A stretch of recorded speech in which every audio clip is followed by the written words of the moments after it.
Assalamualaikum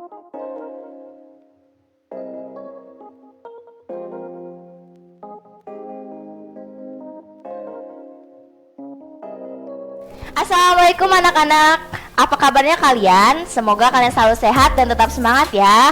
Nah, di video kali ini kembali lagi bersama Ibu Tia, dan Ibu Tia di sini akan menjelaskan mengenai materi tema 9 subtema 1 mata pelajaran matematika, bahasa Indonesia dan PPKN. Namun sebelumnya Ibu ingin tetap mengingatkan kepada kalian untuk mematuhi protokol kesehatan dengan menerapkan 5M dalam kehidupan kalian sehari-hari. M yang pertama itu selalu memakai masker ketika keluar rumah, kemudian mencuci tangan, mengurangi mobilitas, kemudian menjaga jarak selalu dan menjauhi kerumunan. Nah, alangkah baiknya juga sebelum kita memulai materinya, kita berdoa terlebih dahulu ya. Berdoa dimulai. Selesai. Nah, anak-anak siapkan alat tulisnya dan simak materinya dengan baik. Nah, ya. Seperti yang tadi sudah Ibu jelaskan, Ibu akan memaparkan materi mengenai tema 8 subtema 1. Yang pertama kita akan mengetahui terlebih dahulu mengenai apa sih jenis-jenis data pada mata pelajaran matematika ya.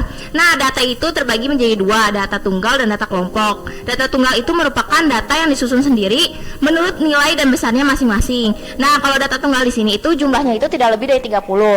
Biasanya data tunggal di sini itu disajikan melalui diagram garis, kemudian diagram batang daun seperti yang Ibu tampilkan. Kemudian yang selanjutnya adalah diagram batang. Kemudian untuk jenis data yang kedua itu yaitu data kelompok. Kebalikannya dari data tunggal ya. Jika data tunggal itu kurang dari 30 datanya, data kelompok itu data yang jumlahnya di atas 30 buah sehingga memerlukan penyajian data dalam tabel distribusi frekuensi, di mana data-data tersebut akan dikelompokkan dalam beberapa kelas dan setiap kelasnya mempunyai interval atau nilai tertentu. Nah, jika data kelompok itu jika data tunggal itu menggunakan diagram batang ataupun diagram garis, untuk data kelompok sendiri di sini menggunakan poligon, tabel distribusi frekuensi dan histogram. Kemudian kita lanjutkan ke materi selanjutnya ya. Nah, di sini kemarin kan kita sudah mengenali apa makna dari kalimat saran atau ungkapan memberikan masukan atau saran. Nah, di sini Ibu akan menjelaskan mengenai bagaimana cara kalian untuk memberikan saran kepada orang lain yang baik dan benar ketika orang lain itu membutuhkan saran dari kalian ataupun orang lain itu terdapat masalah tertentu dan membutuhkan saran dari kalian. Nah, di sini ada suatu permasalahan. Nah, di sini itu ada Lala dan Ibu. Lala itu ingin pergi main, namun tidak diizinkan oleh Ibu. Kenapa Lala tidak diizinkan oleh Ibu? Karena Lala itu belum mengerjakan tugasnya. Nah, di sini Ibu punya pertanyaan untuk kalian. Bagaimana saran yang bisa kalian berikan kepada Lala agar Lala itu bisa pergi bermain namun tidak dimarahi oleh ibunya? Nah, kira-kira seperti apa ya saran yang baik agar bisa menyelesaikan masalah atau permasalahan yang dialami oleh Lala? Nah, berikut adalah contoh kalimat saran yang baik kepada Lala agar ia bisa bermain dan juga menyelesaikan tugasnya. Sebaiknya Lala mengerjakan tugasnya terlebih dahulu, kemudian ia meminta izin kepada ibunya dengan baik agar ia bisa bermain dan diizinkan untuk bermain. Seperti itu ya. Nah, kalian bisa lihat di sini ada permasalahan selanjutnya, yaitu dialami oleh Dodo dan Didi, di mana Dodo dan Didi itu selalu bertengkar ketika bermain karena merebutkan mainan yang sama. Nah, kira-kira adakah saran untuk Dodo dan Didi agar mereka tidak bertengkar ketika bermain? Nah, jika kalian mempunyai saran, boleh tuliskan di kolom komentar nanti ya ketika video ini sudah diupload. Oke, kita lanjutkan ke materi yang selanjutnya.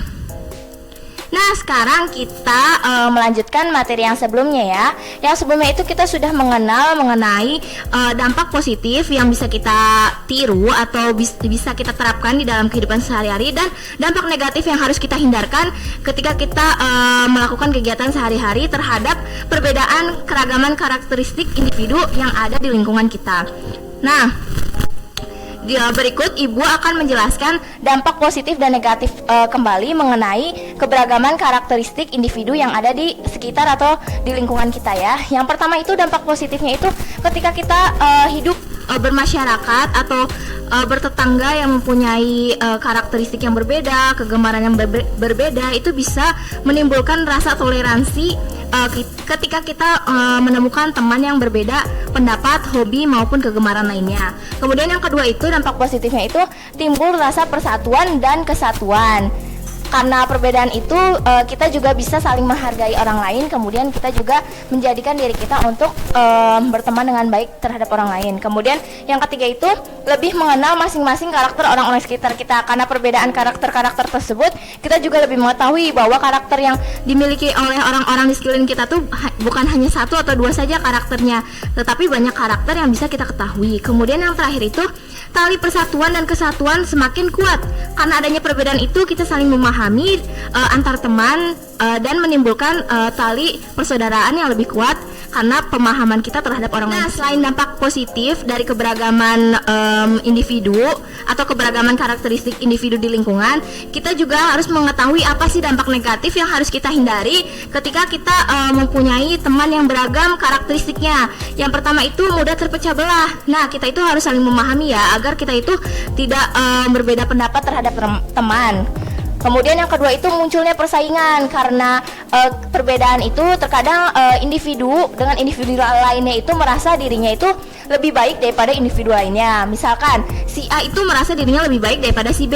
Nah, terkadang hal itu memunculkan rasa persaingan antar teman karena perbedaan yang belum mereka pahami dan saling menghargai antar temannya. Kemudian yang selanjutnya itu sulit untuk mengupayakan persatuan dan kesatuan. Nah, karena adanya perbedaan pendapat, kemudian merasa dirinya paling hebat di antara temannya, bisa juga menimbulkan susahnya atau sulitnya antar individu atau antar teman itu sulit untuk bersatu ya. Kemudian yang terakhir itu munculnya sikap negatif seperti egoisme. Jadi pengennya maunya sendiri, apa-apa sendiri gitu. Karena merasa paling hebat, jadi dia itu mau melakukan hal segalanya itu sendiri. Seperti itu ya. Nah, itu adalah beberapa hal yang harus kita hindari ketika kita berada di dalam lingkungan tertentu dan di dalam keberagaman karakteristik individu yang berbeda di masyarakat. Nah, mungkin hanya sekian materi yang bisa Ibu sampaikan. Kurang lebihnya Ibu mohon maaf. Bila masih bingung atau ada yang ingin ditanyakan, boleh hubungi melalui WhatsApp saja ya. Terima kasih anak-anak sudah memperhatikan video Ibu. Wassalamualaikum warahmatullahi wabarakatuh.